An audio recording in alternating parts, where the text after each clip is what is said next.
Blog Talk Radio. Oh, say.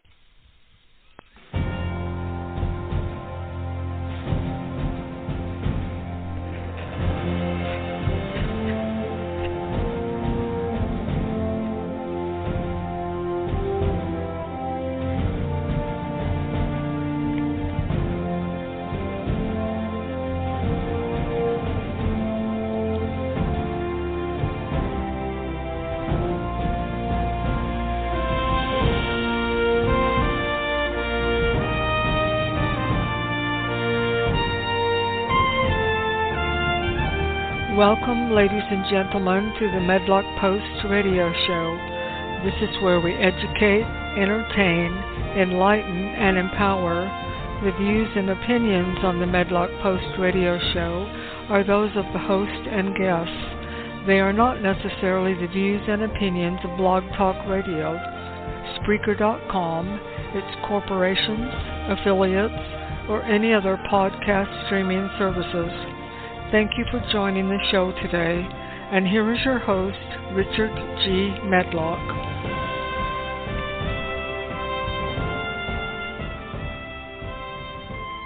Greetings, ladies and gentlemen. Welcome to the Medlock Post on November 28th, 2022. Yes, we are less than a month away from Christmas. I know that's a thrill, it's that chill going up and down your spine right now. This is episode 86, and it is Thanksgiving Leftovers. I was thinking, what do I name this? What title do I need to put on this episode? And that was the best one I could come up with that was fitting. Just Thanksgiving Leftovers. And there is a little leftover Thanksgiving that we're going to talk about. It's crazy world that we live in.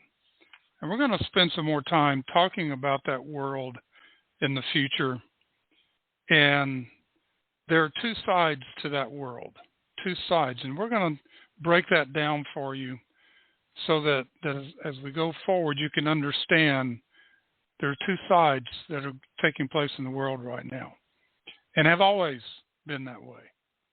But I'd like to start out today with Ella Wheeler Wilcox. She is from Wisconsin. She is a poet. Most of her poems are very popular in children's poetry anthologies. But she also does normal, or what some people call adult work. And it's worthwhile. She's a good read. Has good lessons there, Ella Wheeler Wilcox. Here is one that she has written that I like and didn't get to it last week. It is called Thanksgiving. We walk on starry fields of white and do not see the daisies. For blessings come in our sight, we rarely offer praises. We sigh for some supreme delight to crown our lives with splendor and quite ignore our daily store of pleasures sweet and tender. Our cares are bold and push their way upon our thought and feeling. Thy hand about us all the day, our time from pleasure stealing, so unobtrusive many a joy. We pass by and forget it, but worry strives to our own lives and conquers if we let it. There's not a day in all the year but holds some hidden pleasure, and looking back, joys oft appear to brim the past wide measure. But blessings are like friends, I hold, who love and labor near us. We ought to raise our notes of praise while living hearts can hear us. For many a blessing wears the guise of worry or of trouble. Far-seeing is the soul, and wise, who knows the mask is double. But he who has the faith and strength to thank his God for sorrow has found a joy without alloy to gladden every morrow. We ought to make the moment's note of happy, glad Thanksgiving. The hours and days, a silent phrase of music we are living.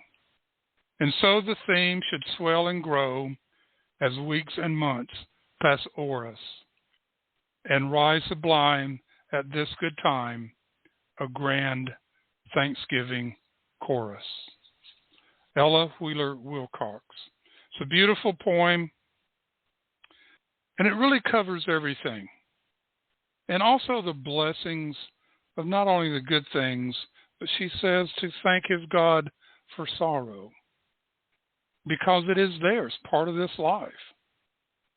And we learn from it, or try to.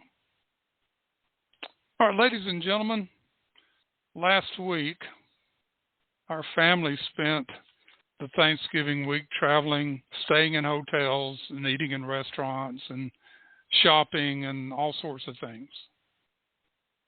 And there was one very obvious thing we noticed about the people everywhere we went. They were enjoying themselves. That's right. They were not sad or grieving because of the doom and gloom being preached to us in the media. No. They were optimistic about the here and now, and they're optimistic about the future. They were going about their business and routines as if nothing was wrong. Families were enjoying each other's company. They are looking forward to continuing their daily habits and duties to do what they love doing. People were nice and courteous to one another, having conversations with strangers to pass the time. It was the picture of America we are used to seeing. That America is still there. It's still with us. There are those who don't want us to see America in the wonderful light it possesses. They want us to see darkness because that is where they live. Well, ladies and gentlemen, they can keep the darkness to themselves and leave us alone. We felt a great spirit among the people we talked to and observed. It was very heartwarming and contagious. The message for us is to look for the light in everything. Enjoy the moment we're in to build a brighter future for ourselves, our families, our communities, and our nation. Yes, we have challenges. The challenges are all unique to each one of us. Do not let the challenges take away from your happiness and your light. I ask you to let your light shine to brighten the path for someone else. Support each other. To some of you, this might sound a little Mary Poppinish. But when we let the light shine, we will feel much better, and others will want that feeling you and I are living. Be contagious, ladies and gentlemen, in a very positive way. And how do we do that? It's very simple. We start by being kind to one another. And then next, we love one another. That's my opening monologue for November 28th. November 28th, 1925. No, I was not around in 1925.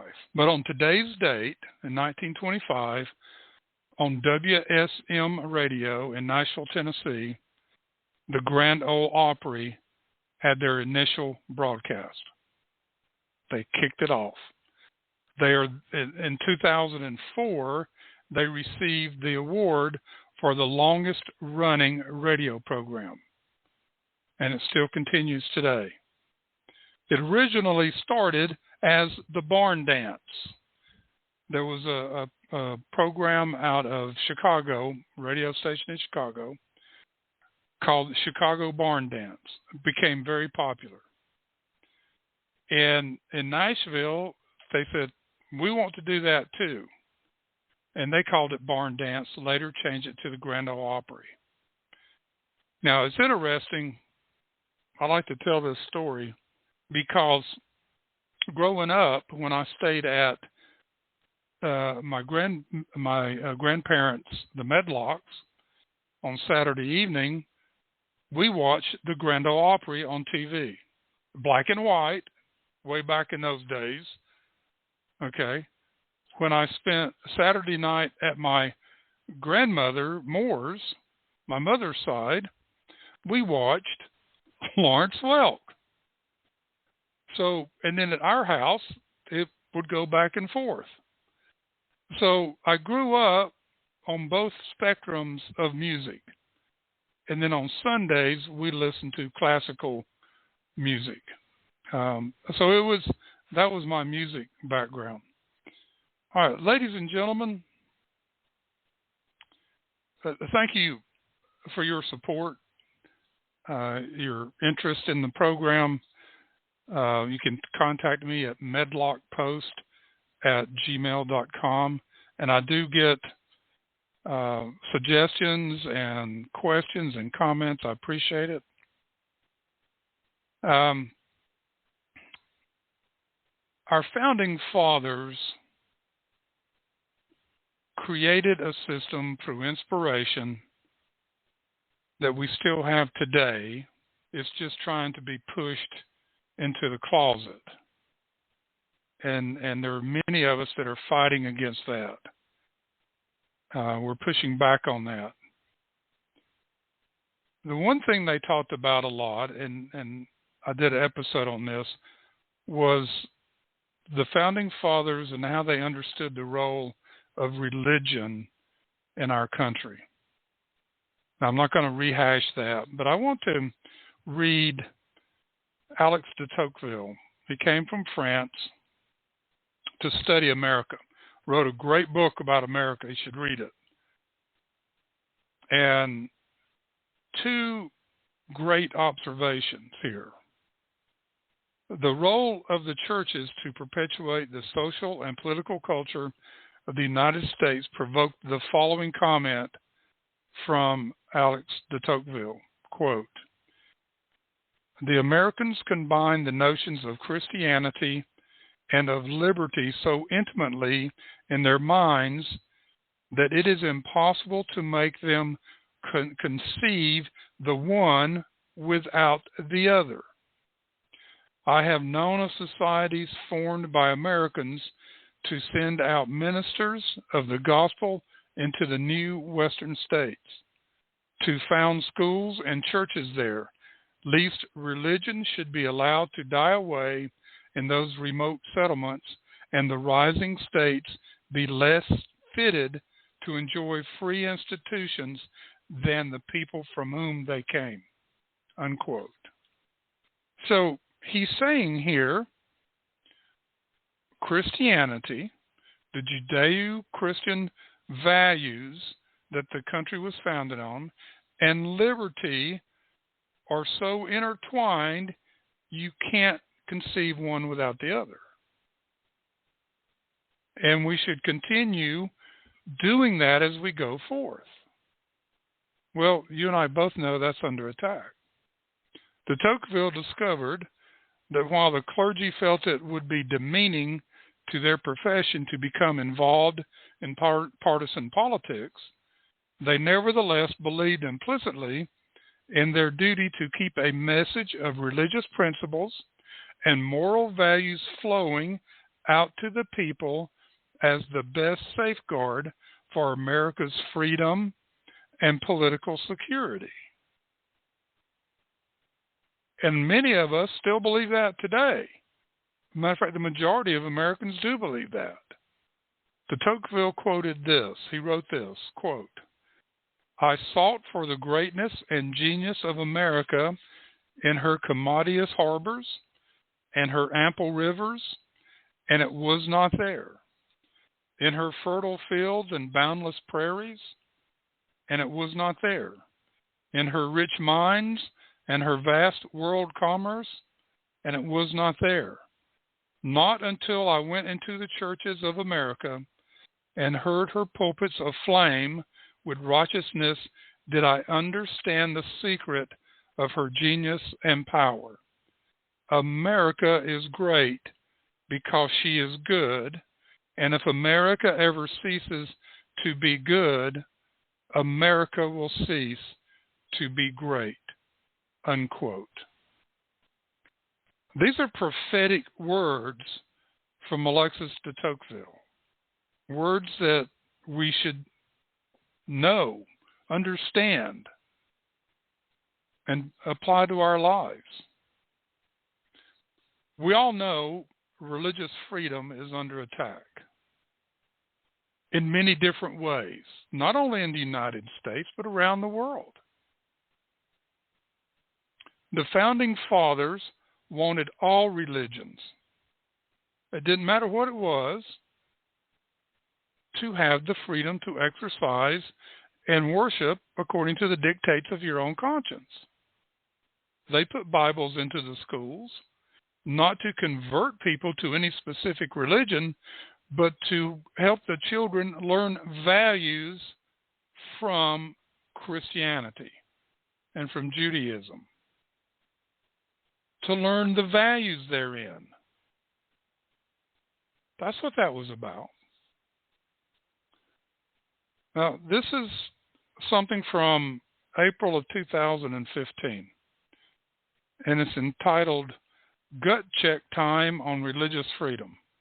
It was written by Mark Davis, who is a radio personality, TV. You see him on Fox News. I don't know if he still goes on Fox News much anymore. He might. I don't watch it. So, but he's from Canada. Came to America, studied the Constitution, Declaration, the Founding Fathers. He understands it. So he wrote this in 2015. Of course, Obama was still president at the time. And we're just in April of that year kicking off people announcing their runs for president for 2016. But this was a fascinating article. Mark Davis. Funny thing, I don't know a single liberal who was looking hard in the mirror saying, dang, I need to back off of my willingness to trample the sensibilities of Bible-believing Christians. And yet, among the ranks expected, and in some cases elected, to uphold religious rights, a collapse is underway from city halls to governors' mansions.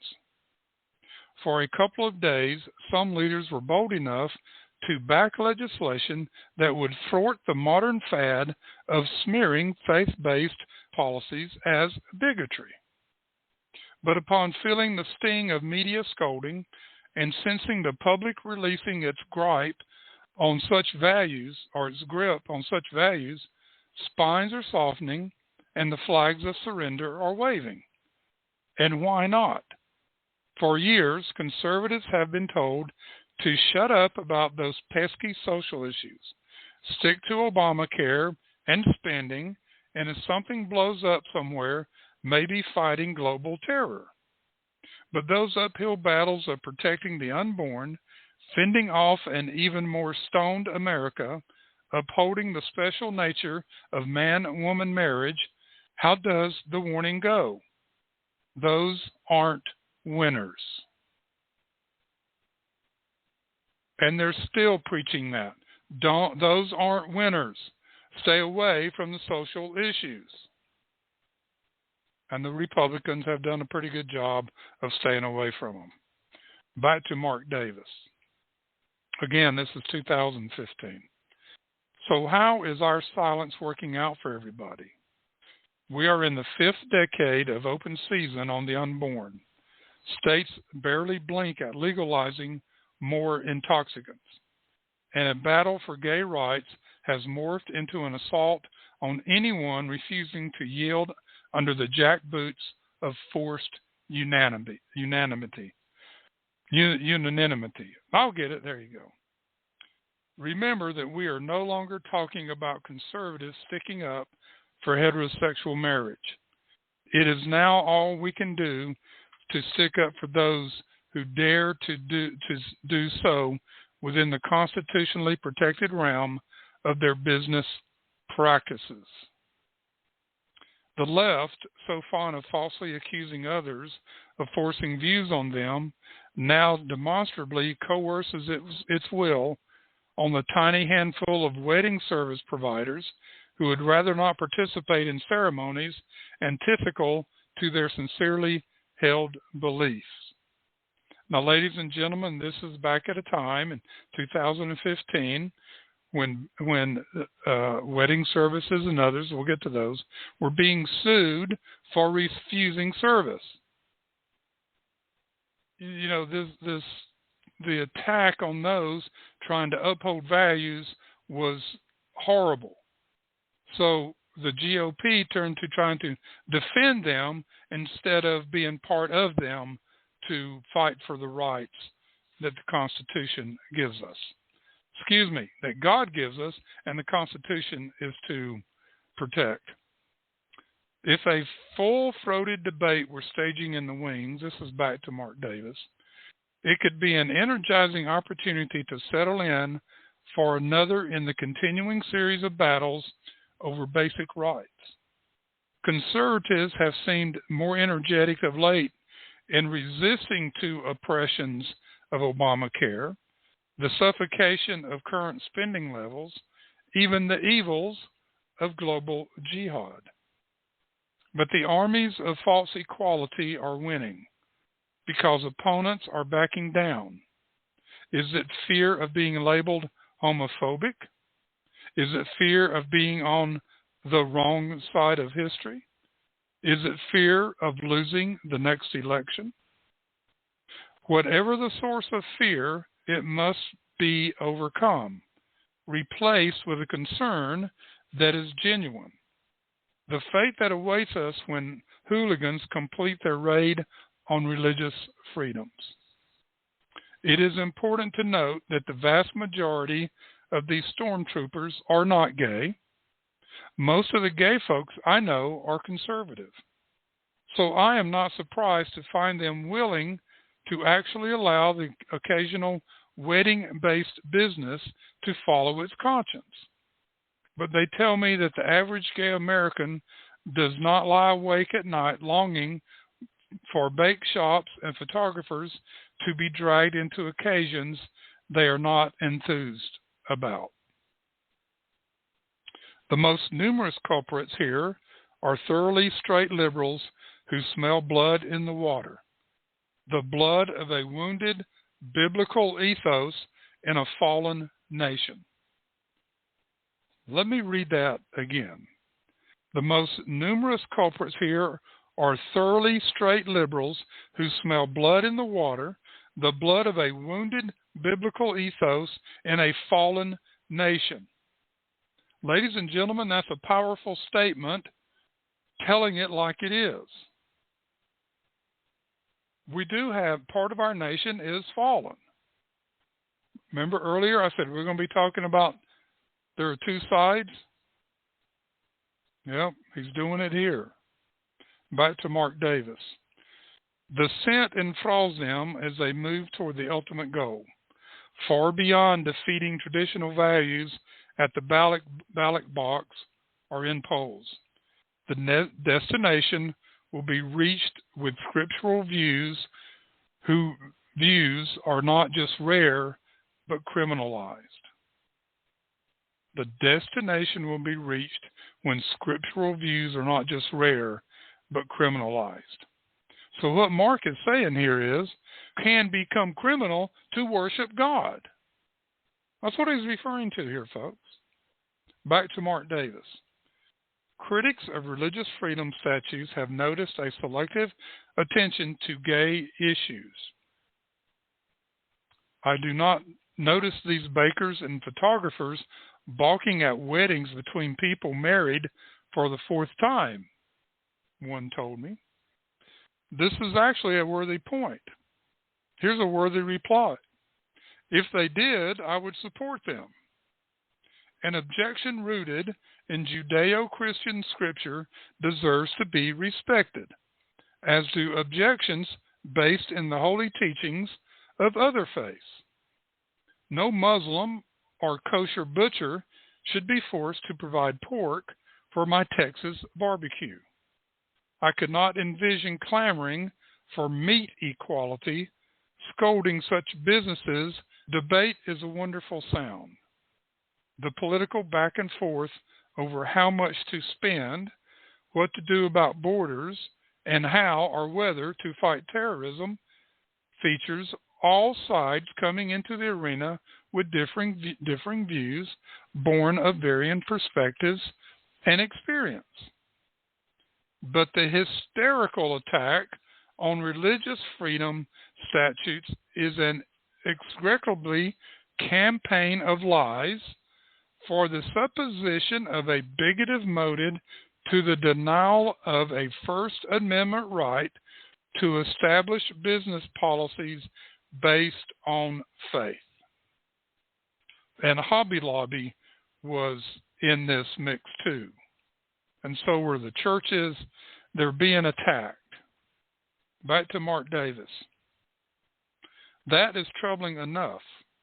It becomes profoundly sad when, faced with such a campaign of dishonesty and slander, defenders of liberty slink away because fighting is too hard, the opposition too loud, or the effort too momentarily unpopular. Folks, we need to get over that. A lot of us have since 2015. Back to Mr. Davis.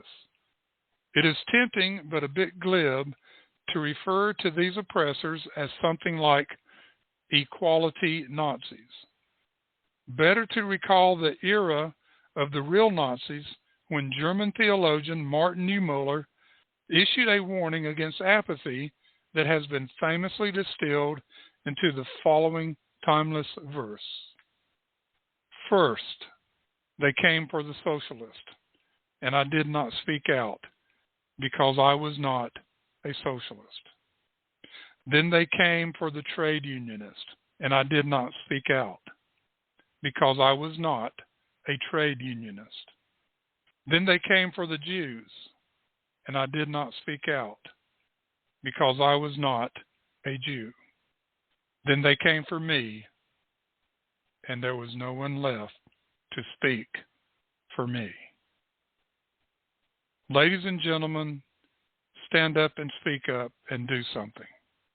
This is what we need to be doing. All right, let me finish off with Mark Davis. Do not let anyone tell you this fight is too hard or too costly. If bullies call it hate, fight back with truth. If polls do not smile on the effort, persist with an upbeat spirit.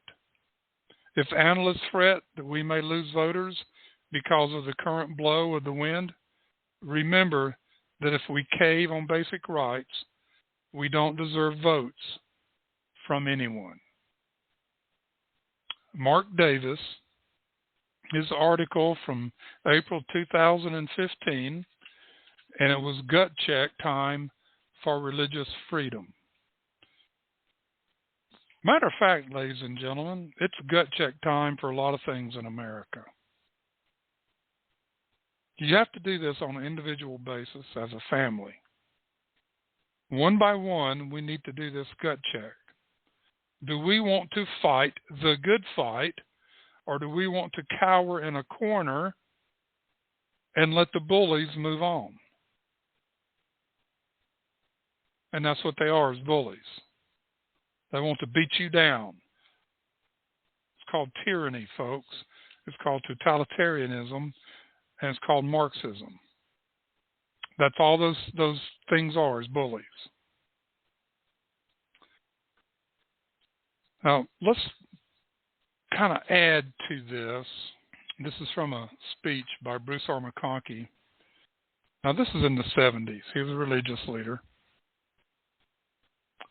And it puts things into perspective. And I talked in my opening monologue, Mark Davis referred to it a little bit. The poem by Ella Wilcox referred to it. We do have blessings and we do have sorrow. We have challenges. How do we face them? So Bruce R. McConkie puts this in a very on what's going on. Our joy and rejoicing is not in what lies below, not in our past, great and glorious as that is, but in our present and in our future. Nor are the days of our greatest sorrows and our deepest sufferings all behind us. They too lie ahead. We shall yet face greater perils. We shall yet be tested with more severe trials, and we shall yet weep more tears of sorrow than we have ever known before. We honor our forebears and reverence our prophets. We rejoice in the goodness of God to them and thank Him and them for the heritage that is ours. As the saints prepare to meet their God, so those who are carnal and sensual and devilish prepare to face their doom. As the meek among men make their calling and election sure, so those who worship the God of this world sink even lower and lower into the depths of depravity and despair. Amid tears of sorrow, our hearts heavy with forebodings, we see evil and crime and carnality covering the earth. Liars and thieves and adulterers and homosexuals and murderers scarcely seek to hide their abominations from our view. Iniquity abounds. There is no peace on earth.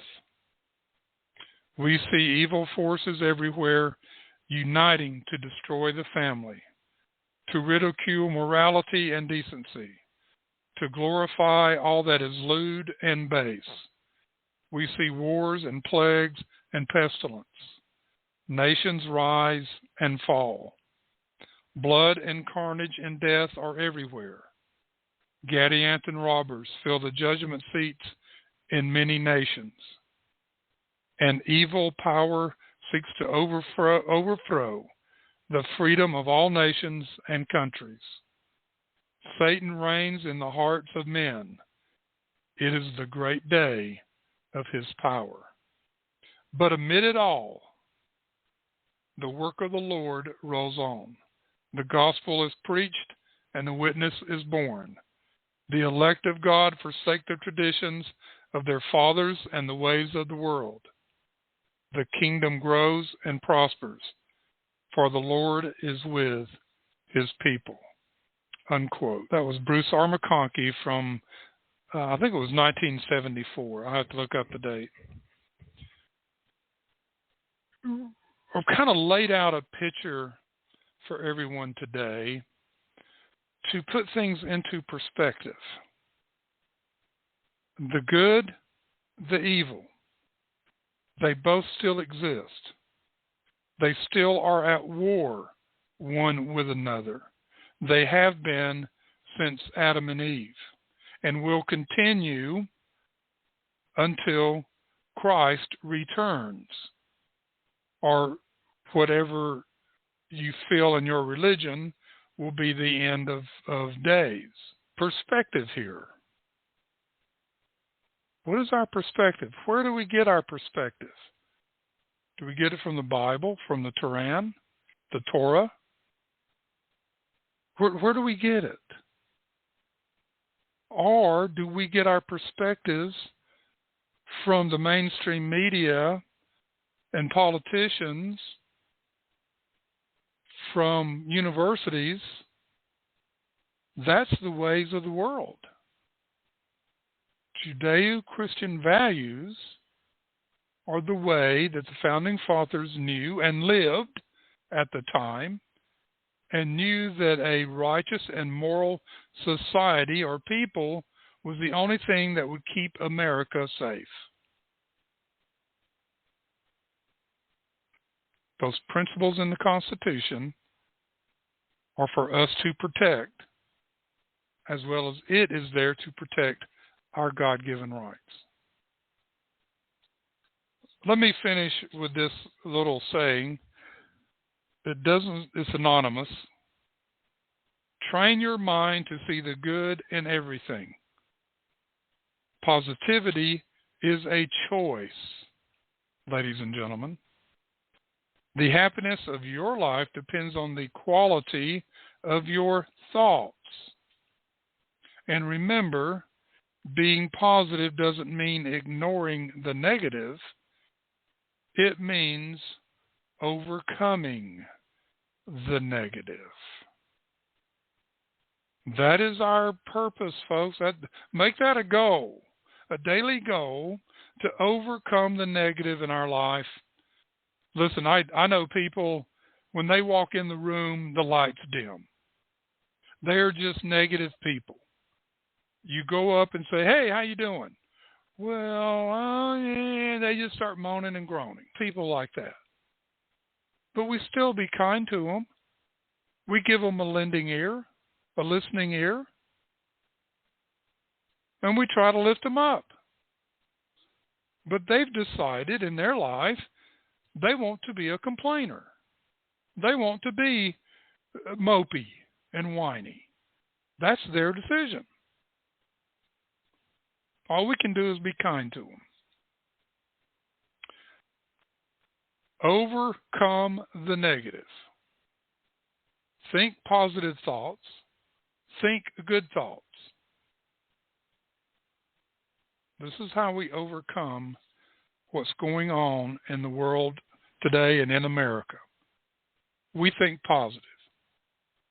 And for those of you that think I'm being a little Mary Poppinish, yes, I created that Poppinish or Mary Poppin symbols. In some ways it is, but this is how you overcome these things. Problem, what's the first thing you do? You got to recognize you have a problem before you can figure out how to overcome it. So here's the problem. Let's get on with getting it solved, or working around it, or avoiding it. There are so many problems we can avoid out there. All right, ladies and gentlemen, guess what? That's the Medlock Post Radio Show for today. Now, our next show, our next episode, guess what? We're going to kick off the Christmas season. And Thanksgiving should go all the way through Christmas. It should actually go 12 months a year, our Thanksgiving. Always have a thankful prayer in our hearts.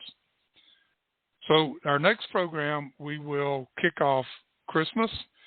We're trying to plan some special things for Christmas and have some fun with it. And I might even by then have my Christmas lights up on the outside of my house. I don't know. Depends on what happens the next couple of days. So here we are, folks, at the end of another Medlock Post. Thank you for being with us and supporting us. We will be back on Wednesday, the November 30th. We'll wrap up the month, but kick off the Christmas season. And so have a great couple of days. I hope we've given you some things to think about, to discuss with your family, your friends, your minister, those you go to church with, your neighbors, and start working together. That's what I saw on our trip. There was no black and white. There was no race situations. Nobody wanted to talk politics. They wanted to talk good things.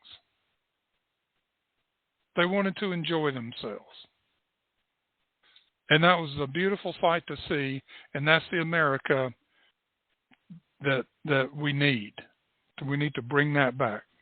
All right, ladies and gentlemen, do we want to? Yeah, we'll skip the music today. I didn't have it prepared anyway. So may God bless you, and may God bless this great country, America. Have a great day.